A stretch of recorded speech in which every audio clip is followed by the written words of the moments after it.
Good morning, everyone, and welcome back again to the KSR YouTube channel. Laser video, which you guys already know that because you saw the thumbnail. But you might have seen in the background there, we have pulled the cylinder heads off of this engine. And this is just because when the thing was sitting open in their shop and then out in the barn, the intake ports had nothing covering them. And even with a hydraulic roller, it was obvious to me when I looked down through the intake ports that some of the valves were open. And the issue that happens when the valves are open, you get stuff in your cylinders. So we've got a couple of, like maybe that's even a little bit of water damage down there. Like we might pop this piston out just to look at it. But definitely some dust and debris and some bugs. We don't want bugs on a very, very fresh new engine. So we're gonna fix that. You know, just, it would have been a real bummer to crank this thing up and it have a rock or a bug or something or some dirt down in there and it starts tearing up the cylinder walls as soon as we get started. So Will's waiting for me to stop yapping. But Will's back here working on that. See if we can get this thing buttoned back up. Maybe today, we'll see. But nice thing about MLS gaskets, if they haven't been run, absolutely no issues with taking the heads off for an inspection. And that 2 or 3 hours of work sure gives us a lot more peace of mind as far as knowing that this thing's gonna crank up and be 100%. And one other thing we're gonna change and fix is that oil pan's just gotta come off of there. I mean, it's squished up here, so that's gonna change the pickup. You know, the oil pump pickup is coming down and bloop. So that's gonna squish that up. And they didn't have an oil filter on it either, but it's pretty unlikely that something went up and through there. But we'll spin an oil filter onto it, prime the system, maybe flush it out. I think this is from the steering shaft. So definitely a few little things to fix. But let's get through the intro and see what else we got going on with this thing this week.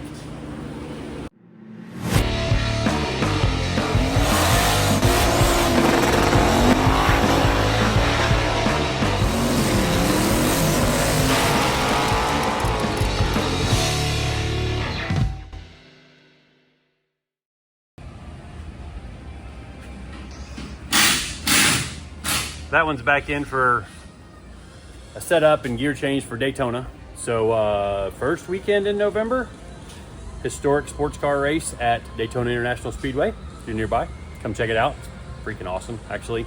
If you're into road racing at all, they have what's called the Classic 24, which is a 24-hour race, but it's broken down into, I think, 6 run groups. And then, so each run group gets 4 hour-long races during the 24-hour constant race. Anyway, we'll be there. That's not racing the Classic 24, but there's some sprint races that we're going to do that are on Friday and Saturday, I believe, before the Classic 24 starts. But anyway, while you're here, please subscribe to the channel. And if you want some KSR merch, winwithksr.com. I got to say that stuff because every time I mention it, you guys buy stuff, and it's cool. But anyways, we've rolled Will over here into the engine room because I've been making noise and dust back on the dyno. And it was hot. And it was getting a little warm and sticky back there, being that it's Florida. But you ended up taking all the rods and pistons out. Yep, took everything out. Made sure all the no dirt on the side of the pistons. Kind of cleaned wiped everything down real good, make sure it was all nice and clean. And then we just happened to notice, I think, yep, that's one of the old ones, which you might not be able to tell from this, but that's not straight. And not only that, maybe you can see that bending. So look down inside there and you can see the ribs. Is this one of the good ones? No. Yeah, all the good ones. So we switched over to these because with these not being straight, these outer lifters we're only piloting in the lifter guide tray by literally like a 1/16 of an inch. And you want to pop one out and we'll show how loose the lifters were in those trays anyway. So as far as I know with this engine, they got this short block from Texas Speed, and then they got the heads at another date and time from Texas Speed. So these lifter trays that they've used, maybe they were used ones, I don't know, but I'm glad we pulled the heads off to check, just because that could have been a major problem. And they're good lifters too. They're Johnson lifters, so you know, shouldn't have any problem there. But when we first took them out, all the lifters stayed in the engine. Yeah, so right now they're pulling, it's actually pulling a couple of the lifters out. Yeah, so. But like these are just really Yeah. super loose. If that when you doesn't had stick it- in there with your LS, So this is a new one. Before, with the old one, you could push it and it would just flex yep. pretty bad. So, I'm gonna put that lifter back in there. well, this is the old one. I Oh, was okay. gonna see if it would. Of course, it don't. Without a bolt, it'll flex. But Yeah, we can show that though. So if Yeah, I hold see it there, how- oh yeah, so I'm see holding how that that- down. how the outside edges flex. Yep, that's The bad. new ones don't do that. So, for those of you doing your own LS cam swaps, check that. And highly suggest replacing your lifter trays no matter how much time is on them. So, And these are Brian Tooley lifter trays. I think so. But I mean, actually, I think those are genuine GM, brand new ones. Oh yeah, we got the GM. And then, you know, you guys can get them from anywhere. Yep. Just don't cheap out on your lifter trays, because when anytime those lifters aren't straight, it's wearing the bearings, it's wearing the rollers, which is also wearing on the cam lobes. See how much different that is? Yeah, now we have no flexing. So if I hold it like before, It's hard that no flexing at all. don't move. Good deal. Anyways, glad we dug into that. And once Will gets, well, after hours tonight, I'm going to be working back inside the Blazer again. But Will's getting the motor all set up. I've got a new oil pan ordered. And I ordered a new front and rear motor plate because I want one that comes down and hits this bolt on the block, just to tie as much of the block to the motor plate as possible. Because see, we only have these two bolts plus the water pump bolts. But if they ever had to service a water pump at the track, we just want it to where there's more bolts bolting the motor plate to the engine. Same over here. I want to come down and hit these couple of bolts, or at least one of them. And then we're going to have a mount down here that goes down to the chassis. And that's part of my keeping the motor in the vehicle instead of it breaking all the bolts out if it were ever to do a wheelie. Now, I don't think it's going to ever do a wheelie again unless they really turn it up with the new gearing. And we'll have an update on which third member we went with. Probably not this video, but in an upcoming video, we'll show you all the parts we're using on the third member, the drive shaft, sensors, and all that cool stuff. So, all right, time to get back to work.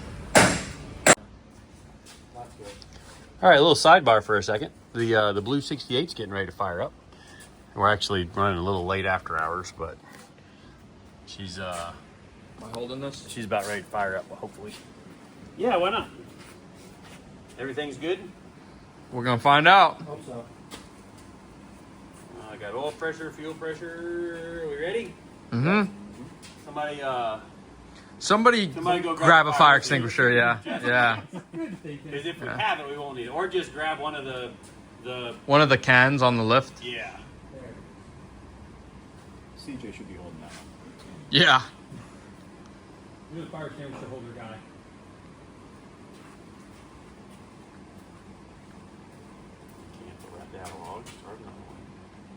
All right, we ready? Mm-hmm. Fire in the hole. Let me try again. Need a little more throttle position. Tuner doesn't know what he's doing. Oh, yeah. First day on the laptop. That's partially it.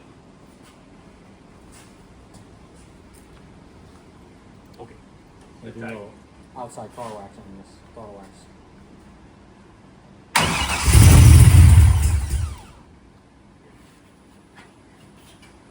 Exhaust sounds good. Yeah, it does. It does.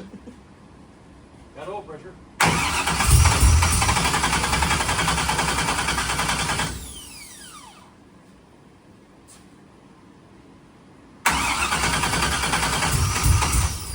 You got fuel pressure too?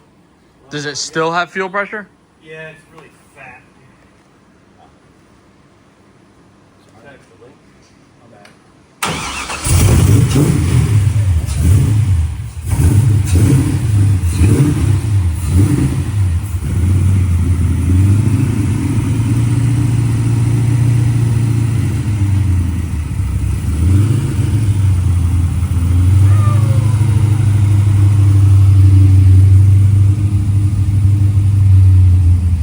Look at the stance this guy's got right now.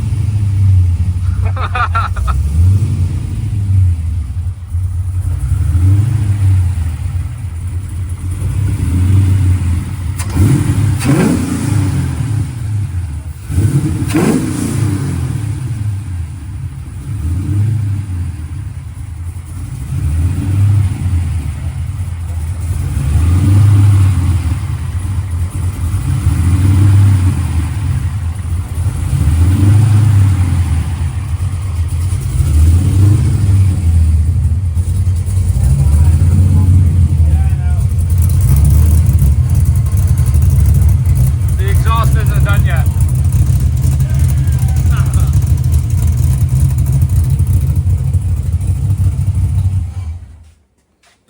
Yay! Woo! Good job, CJ. Good job, Eric. Good job. All right. Nothing for me? Cool. I didn't do anything on this. Cool. Good job, Eddie. You're filming really well. Hey. I welded this. Filming it so I did good. these welds. What else did I do, CJ? I made this battery We mount. welded half of the core support. I welded half the core support. Good job, CJ. Yay! Yeah, Not- he did not- like 99% of the work on this. Not you. Yeah, I did 0.5%. Eric did the other 0.5%. You did nothing. I made it crank, so. Oh yeah, you hit the key. Good job, bud.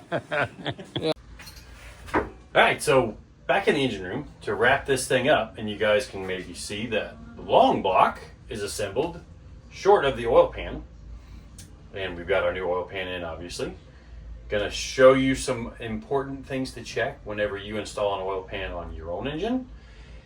And it's also one of the reasons why I decided to change away from the steel oil pan. So first, let's just see the difference in the weights. Oh, my scale turned off. So you guys might not be able to see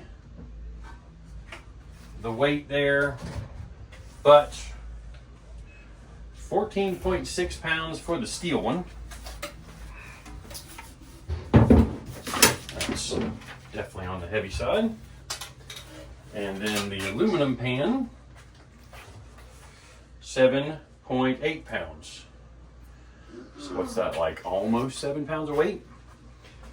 Now, that weight comes with a cost of your wallet being a little lighter, but also your engine and your car's gonna be a little lighter. So it's just best thing all around.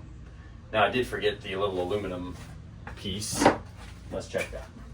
That's got a little bit of weight to it. 8.56. So yeah, still 6 pounds, which you guys have heard me talking about wanting to lighten up the entire vehicle, which I've been doing some work on that back there in the back. But most likely this video dealing with the engine and stuff, I feel like it's already run kind of long. So I think what we'll try and do is get 2 videos next week. Let's try for that. We'll try for a midweek Blazer video because I've already got some stuff I've filmed back there on it. But this is already taken long enough to, you know, to try and it'll be a decent length of a video. So anyway, let's spin this thing over. And what I do, so I've already got the oil pan gasket on. That's on the floor now. So we've got a nice clean stainless straight edge here. Yep, it's straight. So I'm going to measure on each side of this down to the pan rail. It's got the gasket on, so I'm already, including the gasket thickness, because here in a second I'm going to measure the oil pans. So we're basically in line with that bolt.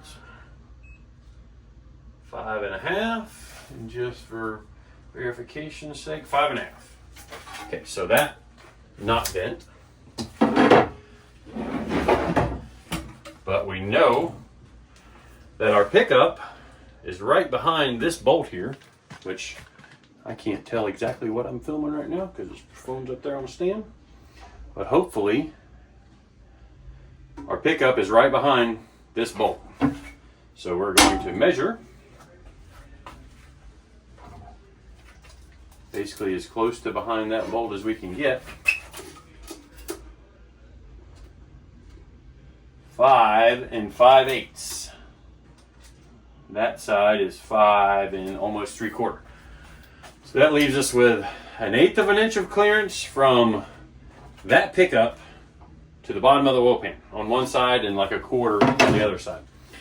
I like 3/8 of an inch minimum. So that's because that thing's crushed. Yeah, that thing's heavy.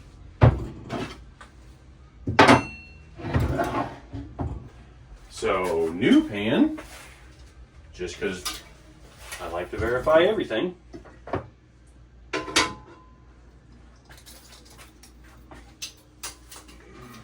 New pan, 5 and a fuzz over 7/8. 5 and dead on 7/8. So 5.5, 5 7/8. That puts us fuzz over 3/8 on one side of it and a fuzz under 3/8 on the other side of it. So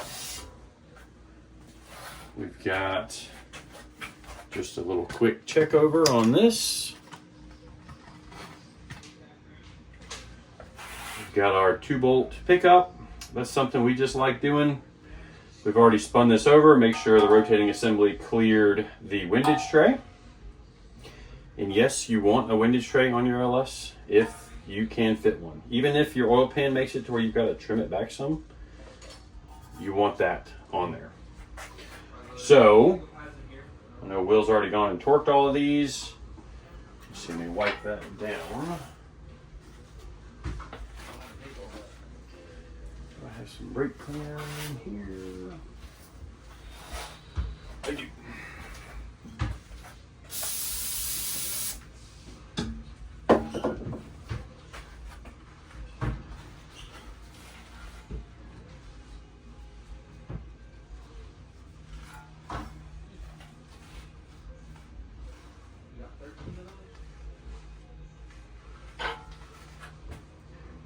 This gasket's brand new, and we never took it off of the block side, so you can kind of see it's still stuck to the block side really well.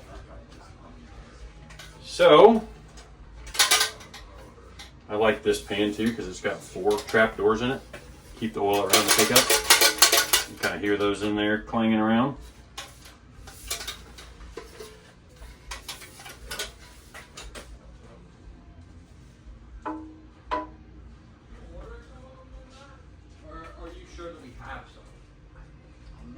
Nice. Aluminum heads, aluminum block, aluminum oil pan. Now, of course, we couldn't get lucky enough to be able to use the same bolts because the aluminum pan is thicker than the steel pan, so it needed a little bit longer bolts to get plenty of engagement with the block.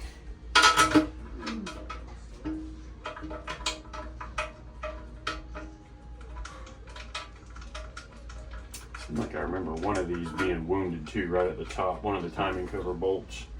So putting some longer bolts in there helps that situation out.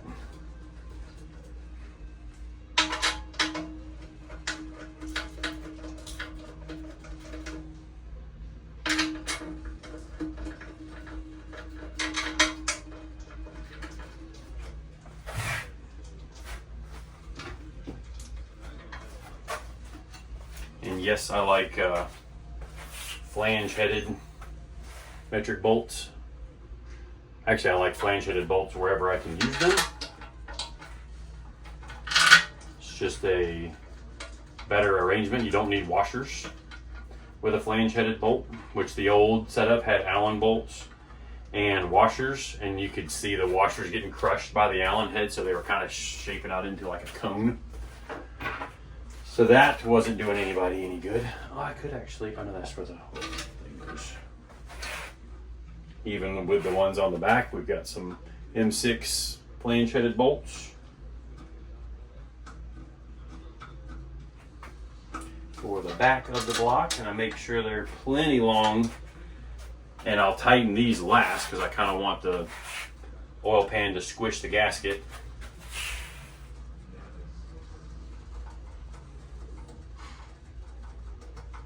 That way the small bolts aren't trying to squish the gasket while they're getting tighter.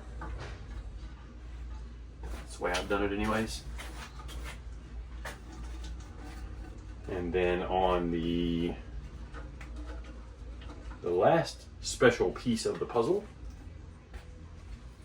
which we'll put this plug in just in the beginning, because once we put that back in the truck, that'll be our oil pressure port for the turbo.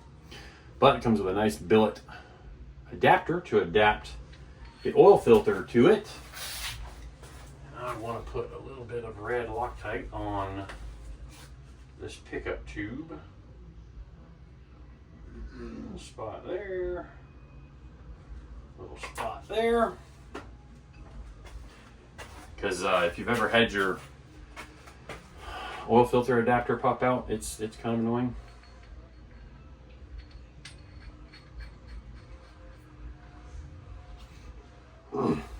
Okay.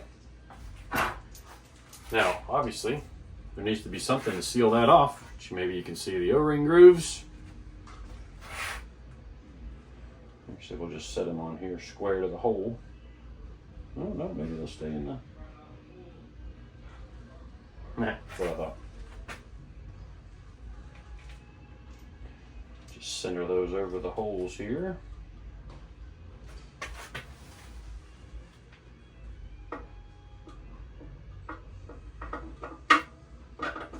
Just like that.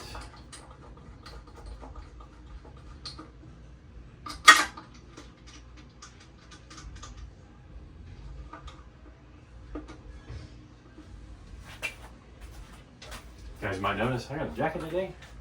It was in the 40s this morning. And for this Florida boy, that's a little chilly.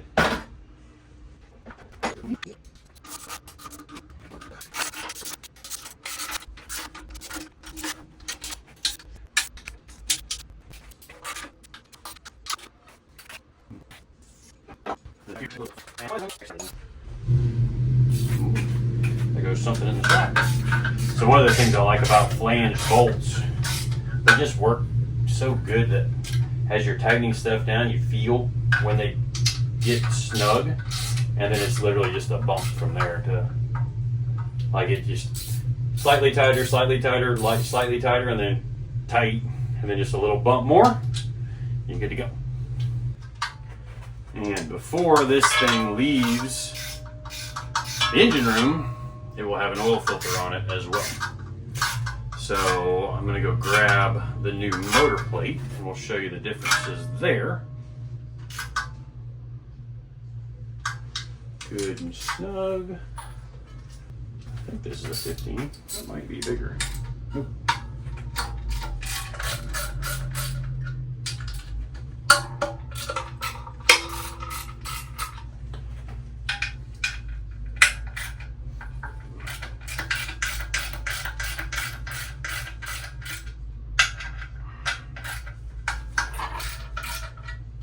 So one of the things I'll be able to do is trace over these holes, because this bracket here, maybe you can see that. That bracket there is actually an alternator bracket from ICT Billet, but it works really good for a motor plate extension bracket, because on the passenger side of an LS, you don't have any bolts that go this way like you do on the driver's side of the engine.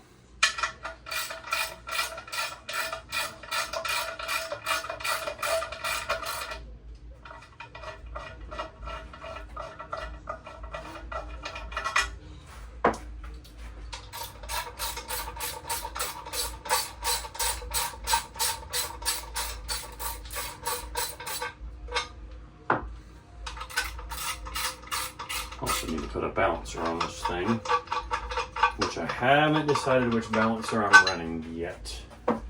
They didn't send it with one.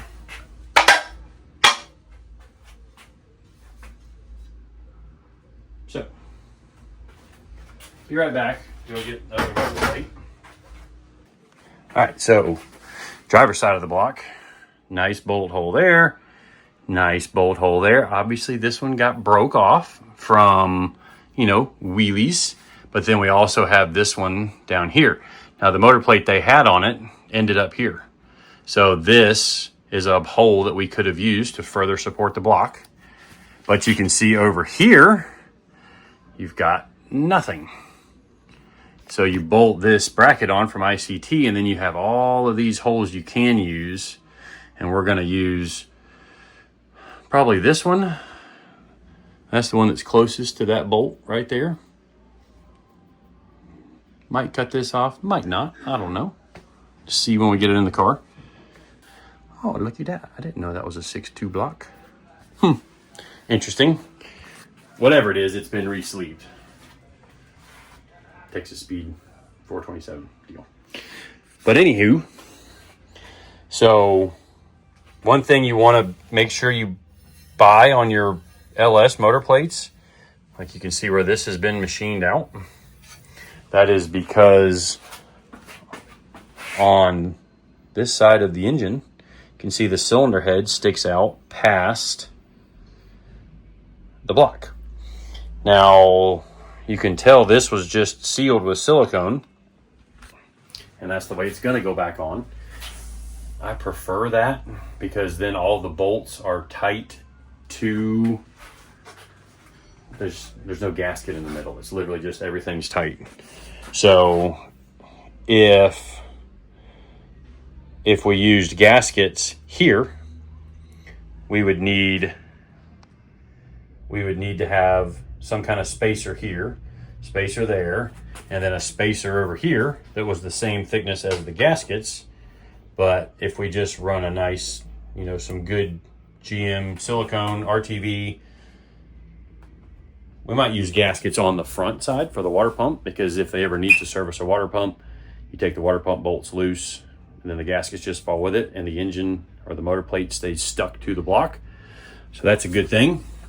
They even did us a little pocket here that clears, I think that's on the iron blocks. There's a freeze plug or expansion port or whatever it's called. But you can see just how much more we've got to go downward.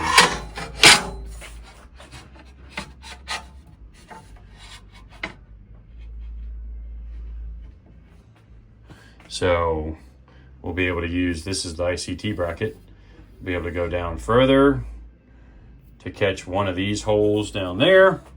This hole is on the block on the other side. But exciting that we put something back together. The engine. Took it apart, put it back together, and everything's all good. And once we get it into the car, we will also pre-oil it. I've got a pre-oiler that we like to use. Pre-oiler. Pre-oiler. That's a weird word to say. So anyways, we'll prime the thing with some BR30. Fire the thing up. pre-lube everything, and while the oil is pre-lubing, I'll spin the engine over so that it kind of gets everywhere, because the way these engines work, they don't oil the push rods except for when the lifter is in a certain position. I'm 95% sure that's true, but I notice when I spin the engine over, at certain rotations, the oil comes out of the push rods across the rocker, all that stuff. But stay tuned for next week, because we'll have for sure one video, but I'll either make it a long video with all the work we've done on the Blazer and some of the theory and the reason why we're changing some more of the stuff on the Blazer, or possibly 2 videos. See how early I can get, or how much I can get done, because usually I try to wrap these videos up by like Thursday, and then that leaves me Friday to get started on the edit, finish it Friday night, post it Saturday. But we've got some footage already for the actual on the vehicle. We should have the frame back next week, so there's that. Yeah, there'll be a lot of good stuff in the next video. But anyways, appreciate everybody watching, subscribing, following along, and especially for the channel members who support us, you know, even above and beyond with an extra contribution to the channel. So that's going to do it for this video. See you guys in the next one.